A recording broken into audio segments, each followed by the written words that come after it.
부처님과 예수님, 자비와 사랑 속의 공통의 철학으로 만나다. 안녕하세요. 오늘은 불교의 부처님과 기독교의 예수님 두 분의 가르침 속에 공통으로 흐르는 사랑과 자비에 대해 이야기해 보려 합니다. 서로 다른 시대, 다른 지역, 다른 문화에서 태어난 두 인물. 하지만 그들이 전한 메시지는 놀랍도록 닮아 있습니다. 사랑과 자비 그 본질. 부처님은 말씀하셨습니다. 모든 존재가 행복하기를, 고통에서 벗어나기를. 이것이 바로 자비, 즉 모든 생명에 대한 조건 없는 연민입니다. 예수님은 말씀하셨습니다. 내 이웃을 내 몸과 같이 사랑하라. 마태복음 22장 39절. 원수까지도 사랑하라. 이것은 아가페, 즉 무조건적이고 희생적인 사랑입니다. 두 분 모두 사랑은 선택이 아닌 삶의 방식이며 자비는 감정이 아닌 실천이라고 가르쳤습니다. 철학적 공통점.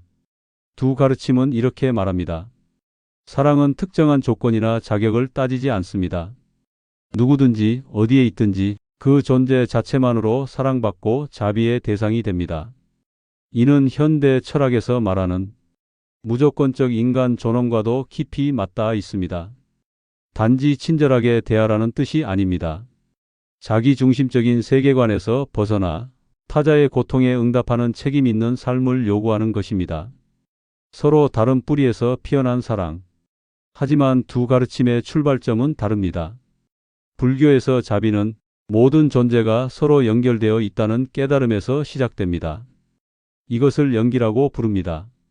그래서 남을 돕는 일은 결국 자신을 돕는 일과 다르지 않습니다. 반면 기독교에서 사랑은 하나님의 사랑을 받은 자로서 그 사랑을 흘려보내는 것입니다. 사랑은 인간 스스로가 만들어내는 것이 아니라 하나님의 은혜에 대한 응답입니다. 출발점은 다르지만 도달하는 방향은 하나입니다. 모든 생명을 사랑하라. 실천으로 이어지는 사랑. 이 사랑은 머리로 이해하는 것이 아닙니다. 마음으로 느끼고 몸으로 실천해야 합니다. 부처님은 자비관 명상을 가르치셨습니다. 먼저 자기 자신, 그리고 가족, 친구, 마침내는 원수에게까지 자비심을 확장해 나가는 훈련입니다. 예수님은 선한 사마리아인의 비유를 통해 사랑은 행동으로 드러나야 한다고 가르치셨습니다. 고통받는 사람을 지나치지 않고 도움을 실천하는 것, 그것이 참된 사랑입니다. 현대 사회를 위한 메시지. 오늘날 우리는 갈등과 혐오의 시대를 살아갑니다. 이럴 때일수록 부처님의 자비와 예수님의 사랑은 다시 불려야 할 이름입니다. 사랑과 자비는 연약한 감정이 아니라 가장 강력한 윤리이며 사회를 변화시키는 진짜 힘입니다. 끝으로 부처님과 예수님 두 분의 가르침은 서로 다른 언어로 같은 마음을 전하고 있음을 기억해 주세요. 모든 존재가 행복하기를, 고통에서 벗어나기를, 내 이웃을 내 몸과 같이 사랑하라. 이 말씀이 당신의 오늘 하루에 그리고 세상 속에 작은 빛이 되기를 바랍니다. 부처님과 예수님의 가르침 용서란 무엇인가? 오늘은 우리 마음의 가장 깊은 곳에서 마주해야 할 주제, 용서에 대해 이야기해 보려 합니다. 살다 보면 누군가에게 상처를 주기도 하고 상처를 받기도 합니다. 어떤 말은 마음에 박혀 지워지지 않고 어떤 행동은 평생을 따라다니며 아픕니다. 그럴 때 우리는 어떻게 해야 할까요?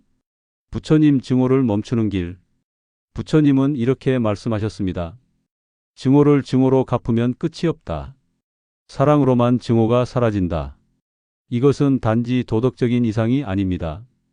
고통의 고리를 끊는 유일한 길입니다. 불교에서는 업의 법칙이 있습니다. 미움은 또 다른 미움을 낳고 그 미움은 다시 고통이 되어 자신에게 돌아옵니다. 그래서 부처님은 가르치셨습니다. 용서는 상대를 위한 것이 아니라 먼저 나 자신을 자유롭게 하기 위한 것이다. 미움을 버릴 때 비로소 내 마음에 평화가 깃듭니다. 예수님 용서는 끝이 없다. 예수님은 제자가 물었습니다. 주여, 몇 번이나 용서해야 합니까? 7번까지입니까? 예수님은 대답하셨습니다. 7번이 아니라 70번씩 7번이라도 용서하라. 누가복음 17장 4절. 용서의 횟수를 묻는 질문에 예수님은 횟수가 아닌 마음의 방향을 말하셨습니다. 기독교에서 용서는 하나님이 우리를 먼저 용서하신 것처럼 그 사랑을 본받아 서로를 용서하는 것입니다. 그리고 이 용서는 세상의 방식과는 전혀 다른 하나님의 방식으로 사는 법을 가르칩니다. 철학적 비교 고통의 순환을 끊다. 부처님과 예수님은 다른 종교를 대표하지만 용서에 대한 그들의 가르침은 놀랍도록 닮아 있습니다. 두 분 모두 말합니다. 용서는 상대를 변하게 하기보다 먼저 나 자신을 변화시키는 힘이다. 부처님은 마음의 해탈을 위해 용서를 말하셨고 예수님은 하나님의 사랑을 담기 위해 용서를 명하셨습니다. 불교는 집착과 분노로부터 벗어나기 위한 수행으로, 기독교는 은혜와 자비에 응답하는 삶의 실천으로 용서를 바라봅니다. 결국 둘 다 말합니다. 용서는 연약함이 아니라 가장 강한 이들이 선택할 수 있는 사랑의 방식이다. 용서는 있는 것이 아니라 자유롭게 놓는 것. 용서는 과거를 없애는 것이 아닙니다. 억지로 있는 것도 아닙니다. 상처를 끌어안되 그 상처에 지배당하지 않기로 선택하는 것. 그것이 바로 용서입니다. 그리고 그 순간 우리는 더 이상 피해자도 가해자도 아닌 새로운 존재로 거듭날 수 있습니다. 당신의 마음속에도 지금 놓지 못한 분노가 있습니까? 그것이 누구를 향한 것이든 그 누구보다 당신 자신을 가장 괴롭히고 있을지도 모릅니다.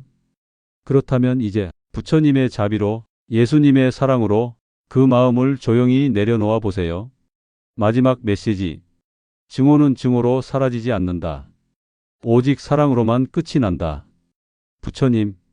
70번씩 7번이라도 용서하라. 예수님. 이 두 목소리는 다른 길에서 왔지만 하나의 진실을 말하고 있습니다. 용서하는 사람만이 진정으로 자유로운 사람입니다. 부처님은 말씀하셨습니다. 자기를 낮추는 자가 지혜롭다. 자기를 아는 자가 진정한 지혜자다. 부처님께서 말씀하신 겸손은 자신을 작게 만드는 것이 아니라 자신의 본 모습을 있는 그대로 아는 지혜였습니다. 자신의 한계를 아는 것, 집착을 내려놓는 것, 그리고 모든 생명이 평등하다는 사실을 깨닫는 것. 겸손은 곧 깨달음의 문이었습니다. 예수님도 말씀하셨습니다. 누구든지 자기를 높이는 자는 낮아지고 자기를 낮추는 자는 높아지리라. 예수님께서 가르치신 겸손은 하나님 앞에서의 자세였습니다. 권력과 부, 명예로 자신을 세우려는 이는 결국 무너지고 섬김과 겸손으로 자신을 낮추는 이는 하나님께서 높이신다는 말씀입니다. 겸손은 단순한 예절이 아니라 하나님의 나라에 들어가는 참된 조건이었습니다. 부처의 길에서 겸손은 지혜의 뿌리였습니다. 자신을 아는 자만이 집착을 버리고 고통에서 벗어날 수 있습니다. 예수의 길에서 겸손은 사랑의 문이었습니다. 자기를 낮출 때 비로소 타인을 섬기고 하나님 뜻 안에서 높아집니다. 겸손은 약함이 아닙니다. 겸손은 비굴함이 아닙니다. 겸손은 자기를 있는 그대로 알고 타인을 존중하며 진리 앞에 자신을 내려놓는 용기입니다. 부처는 말합니다. 자기를 낮추는 자가 지혜롭다. 예수는 말합니다. 자기를 낮추는 자가 높아진다. 서로 다른 목소리이지만 그 울림은 하나로 이어집니다. 오늘 우리는 묻습니다. 나는 진정으로 나 자신을 아는가? 나는 스스로를 낮추고 있는가? 겸손은 사람을 작게 만드는 것이 아니라 사람을 깊게 합니다. 겸손은 우리를 비천하게 하는 것이 아니라 오히려 우리를 높입니다. 부처와 예수 두 위대한 스승은 이렇게 우리에게 속삭입니다. 겸손은 지혜의 시작이며 겸손은 사랑의 완성이다. 인간의 삶은 겉모습보다 마음의 상태에서 비롯됩니다. 부처와 예수 두 위대한 스승은 시대와 문화를 달리했지만 한결같이 내면의 정화를 강조했습니다. 오늘은 그 가르침을 따라 우리 마음의 거울을 들여다봅니다. 부처님은 말씀하셨습니다. 모든 것은 마음에서 비롯된다. 마음이 맑아야 행동도 바르다. 부처님께서 보신 인간의 세계는 생각과 의도가 곧 삶을 결정하는 세계였습니다.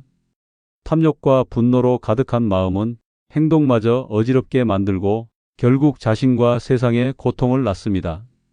그러나 마음이 맑아지면 행동도 바르고 세상은 청정한 빛으로 변합니다. 내면의 정화는 곧 깨달음의 시작이었습니다. 예수님도 말씀하셨습니다. 마음이 청결한 자는 복이 있나니 그들이 하나님을 볼 것이다. 예수님께서 말씀하신 내면의 정화는 단순히 겉모습을 바꾸는 것이 아니었습니다.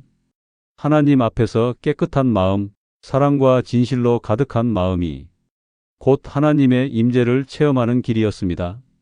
마음의 청결은 단순한 덕목이 아니라 하나님과 연결되는 영적 통로였습니다. 부처의 길에서 내면의 정화는 지혜의 근원이었습니다. 마음을 닦음으로써 모든 고통의 원인을 끊고 바른 행위를 가능하게 합니다. 예수의 길에서 내면의 정화는 하나님을 만나는 조건이었습니다. 깨끗한 마음이야말로 하나님 나라를 경험하는 첫 걸음이었습니다. 두 분의 가르침은 다른 듯 닮아 있습니다. 부처는 말합니다. 마음이 맑아야 행동도 바르다. 예수는 말합니다. 마음이 청결한 자는 하나님을 본다. 둘 다 마음의 상태가 삶의 방향을 결정한다는 깊은 통찰을 전하고 있습니다. 내면의 정화는 단순한 도덕 수련이 아니라 삶 전체를 변화시키는 힘입니다. 우리의 행동, 우리의 관계, 우리의 운명을 바꾸는 힘입니다. 오늘 우리는 묻습니다. 내 마음은 얼마나 맑은가? 나는 무엇으로 내 영혼을 채우고 있는가? 탐욕과 분노, 거짓과 욕심이 아닌 자비와 사랑, 진실과 빛으로 마음을 씻어내야 합니다.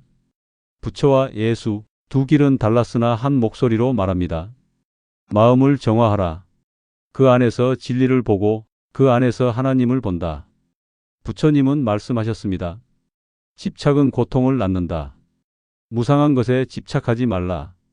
부처님께서 가르치신 삶의 진실은 모든 것은 변한다는 사실입니다.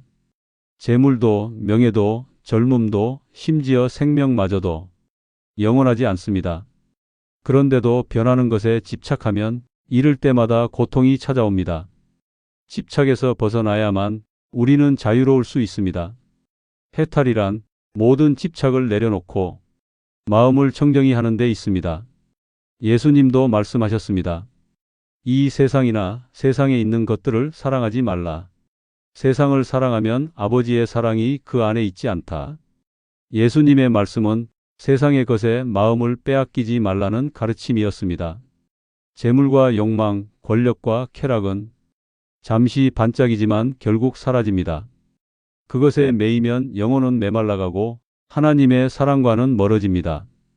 예수님께는 참된 자유가 있었습니다.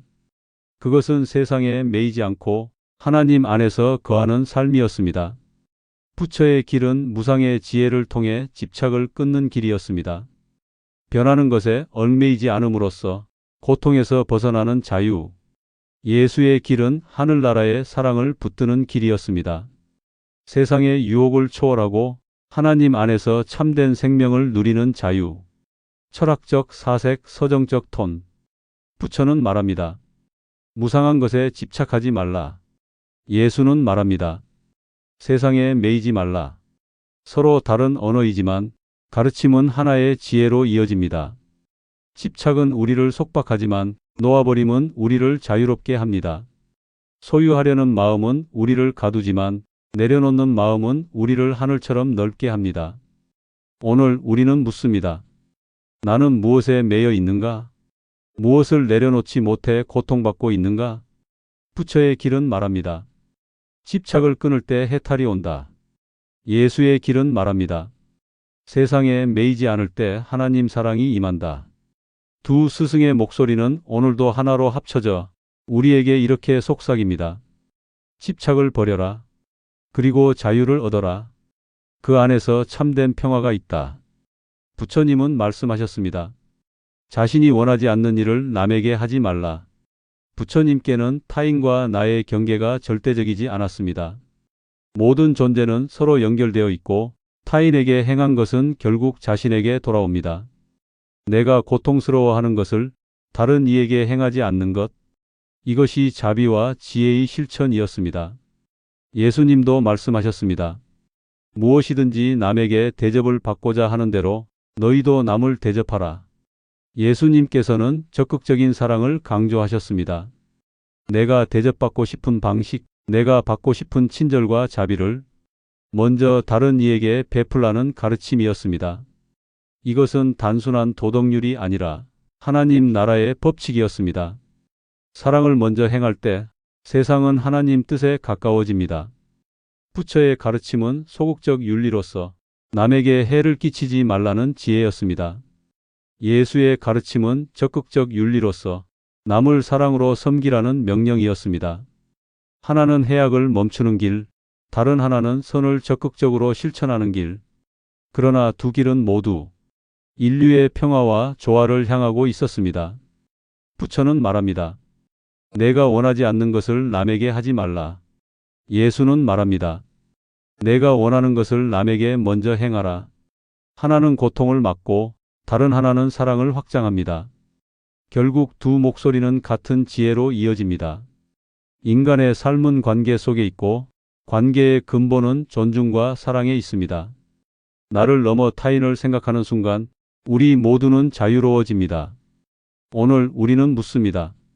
나는 타인에게 어떻게 대하고 있는가? 내가 원치 않는 일을 행하고 있지는 않은가? 또 내가 받고 싶은 사랑을 먼저 베풀고 있는가? 부처의 길은 말합니다. 고통을 끼치지 말라. 예수의 길은 말합니다. 사랑을 먼저 베풀라. 두 스승의 가르침은 하나로 합쳐져 이렇게 속삭입니다. 존중과 사랑이야말로 인류를 살리고 세상을 밝히는 황금률이다. 부처님은 말씀하셨습니다. 삶은 고다. 그러나 고에는 원인과 끝이 있다. 해설 철학적 톤. 부처님께서 보신 인간 존재의 본질은 바로 고통이었습니다. 그러나 그 고통은 단순한 운명이 아니었습니다. 집착에서 고통이 생기고 무지에서 고통이 자라납니다. 그러나 깨달음과 실천을 통해 그 고통은 사라질 수 있습니다.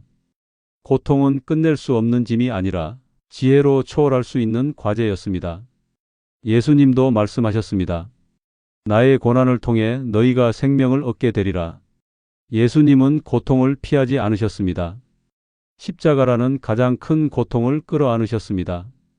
그러나 그 고난은 절망이 아니었습니다. 그 속에 하나님의 뜻이 있었고 그 고난을 통해 인류는 새로운 생명을 얻게 되었습니다. 예수님께서 보여주신 길은 고통이 사랑으로 변화될 수 있다는 길이었습니다. 부처의 길은 고통을 이해하고 초월하는 지혜였습니다. 고통의 원인을 알아차려라.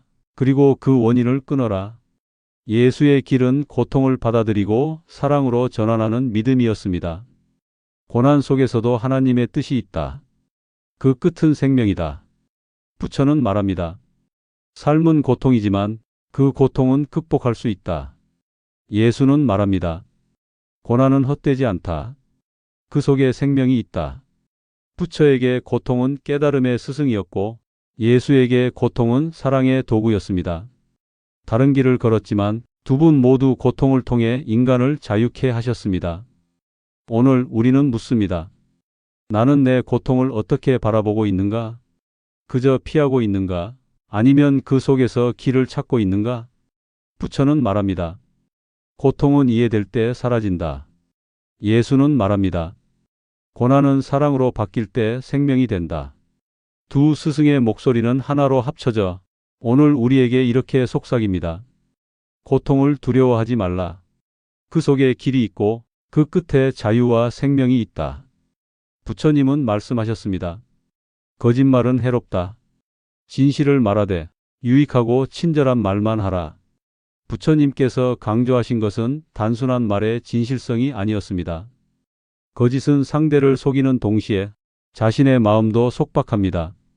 반대로 진실은 마음을 청정하게 하고 타인과의 관계를 평화롭게 만듭니다. 그러나 부처님은 진실을 말할 때조차 그것이 상대를 상하게 한다면 지혜롭지 못하다고 하셨습니다. 따라서 진실은 자비로운 말이어야 했습니다. 예수님은 말씀하셨습니다.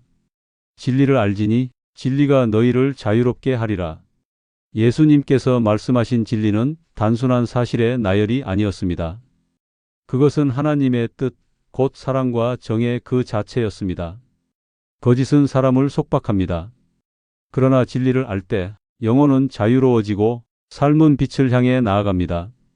예수님께는 진리가 곧 하나님이셨고 그 진리 안에 거하는 것이 구원의 길이었습니다.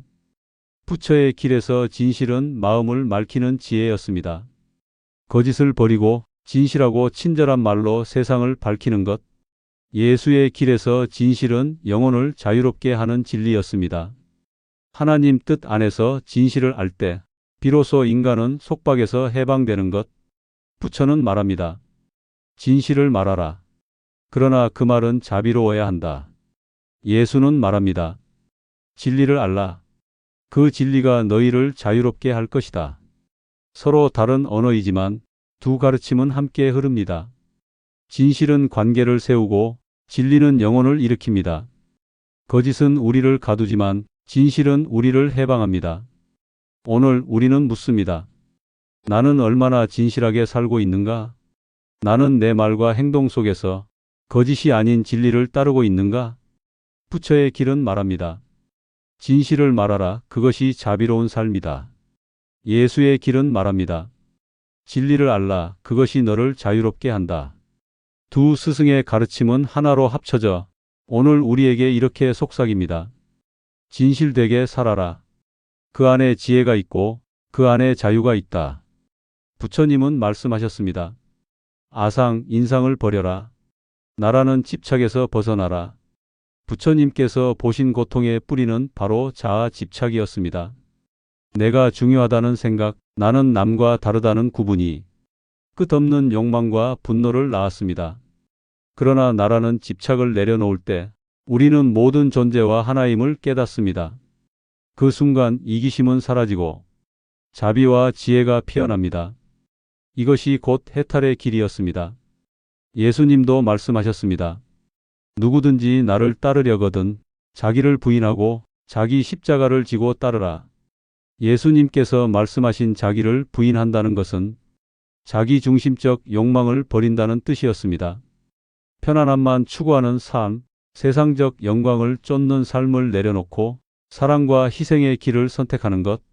자기 십자가를 진다는 것은 고통 속에서도 하나님의 뜻을 따르는 용기였습니다. 이기심을 초월한 삶이 곧 참된 제자의 길이었습니다. 부처의 길은 나라는 환상에서 벗어나 모든 생명과의 일체를 깨닫는 길이었습니다. 예수의 길은 자기 부인의 결단을 통해 하나님 뜻을 따르는 사랑의 길이었습니다. 서로 다른 길처럼 보이지만 두 길은 모두 이기심의 초월을 향해 있었습니다. 부처는 말합니다. 아상을 버려라. 거기에서 해탈이 시작된다. 예수는 말합니다. 자기를 부인하라. 거기에서 참된 제자가 된다. 부처에게 이기심의 초월은 모든 존재와 하나 되는 지혜였고 예수에게 이기심의 초월은 사랑으로 하나님과 하나 되는 길이었습니다. 다른 언어, 다른 길이지만 그 울림은 하나로 이어집니다. 오늘 우리는 묻습니다. 나는 여전히 나라는 집착에 매여 있는가? 내 이익만을 좇으며 살아가고 있는가? 부처는 말합니다. 나를 버릴 때 모든 존재와 하나 된다. 예수는 말합니다. 자기를 부인할 때 하나님의 사랑 안에 산다. 두 스승의 목소리는 오늘도 우리에게 속삭입니다. 이기심을 초월하라. 그때 비로소 지혜와 사랑이 너를 자유롭게 하리라.